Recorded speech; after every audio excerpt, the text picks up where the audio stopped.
Assalamu alaikum, grade 4s. Today's lesson is on teletables. Okay, teletables and pictographs. The first exercise is exercise 29, page 47, number 1. Okay, so when do we use teletables? Okay, teletables are used to collect information.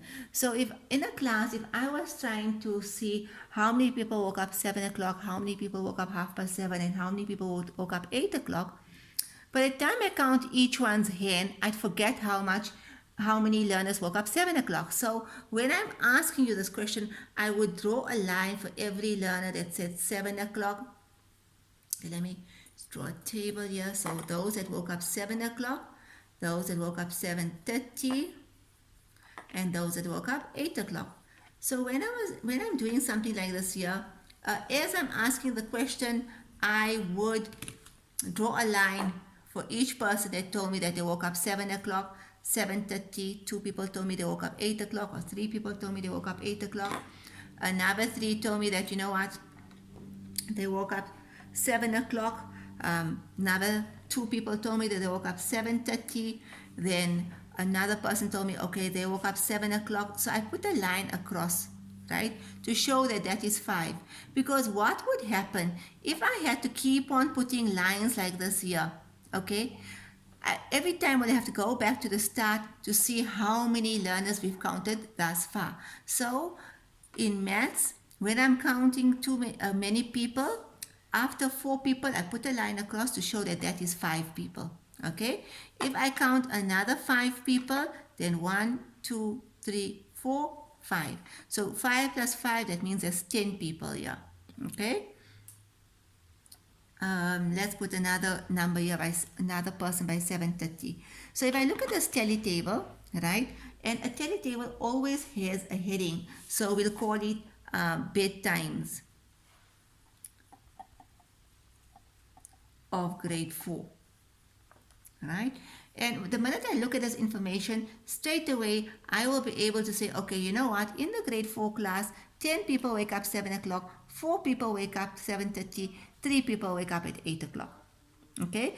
That's what a graph, and that's what graphs are all about, being able to look at information at a glance and gather that information. And now that I have that information, I can compare. I can say, hey, you know what? Between 7 o'clock and 7:30, right? If 4 people woke up at 7:30 and 10 people woke up at 7 o'clock, 6 more people woke up earlier or woke up at 7 o'clock. Or between 7:30 and 8 o'clock, only 1 person woke up earlier. That's what graphs and information tell us. Okay? So if you look in your exercise, it's got 7 o'clock, half past 7, and 8 o'clock. So for 7 o'clock, there's 10 learners in your exercise. Half past 7 is 5, 10, let's count it together. 5, 10, 15, 20, 25, 30, 2.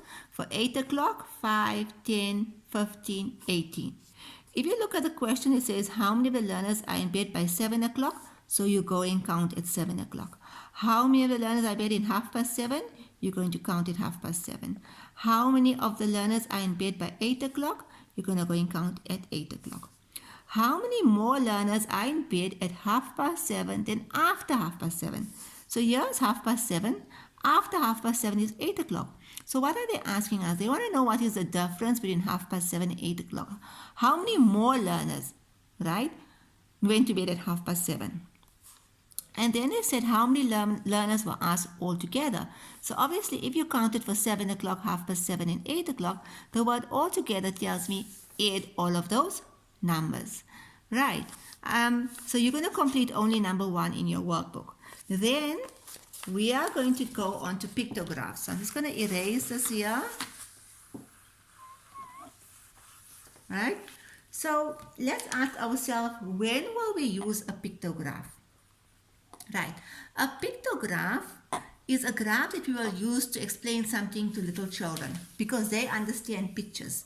So this is exercise 31, page 51, number 1. So small children understand pictures, and that's when I would use a pictograph. So I'll use a picture of an ice cream to talk about ice creams. If I was talking about the zoo, I'll use a picture of an animal.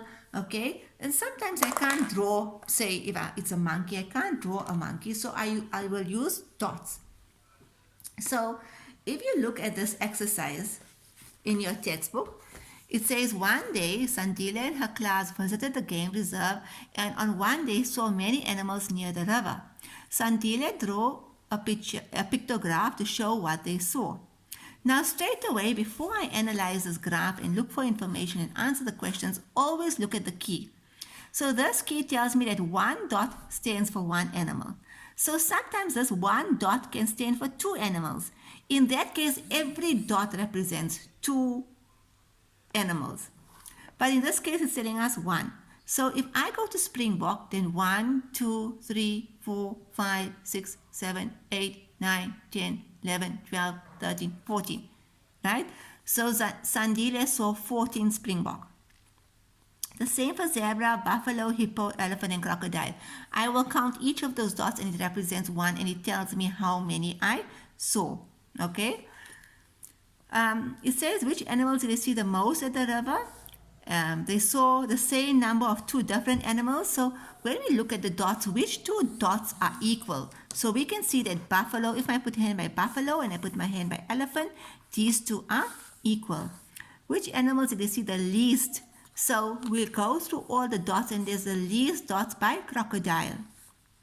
How many more springbok did they see at the river than the zebra? So I go to zebra, I look how many they saw, I go to springbok, and what they're asking me is the difference between the two. So if I count here, I can already see how many more springbok did Sandile see. The next one, the crocodiles and hippos were in the water, and the springboks, zebras, buffaloes, and elephants were drinking water out of the river. So two animals were in the river, the other animals were out of the river. How many more animals were drinking water than were in the water? Now this question obviously is not well worded. So in a nutshell, what they're asking me is crocodiles and hippo were in the water. I'm going to add it. Springbok, zebras, buffaloes, and elephant were out of the water. I'm going to add it. And then I'm going to subtract the two. Okay, so just to show you, right, here in this exercise, we're not doing this exercise, but I just wanted to show you, this is also a pictograph. And they're talking about the weather.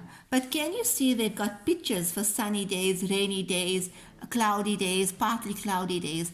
And that's what a pictograph is about. But if we cannot draw pictures or we don't have enough space, then we can use dots to represent what we are showing in the graph. And it will still be called a pictograph. Jazakallah.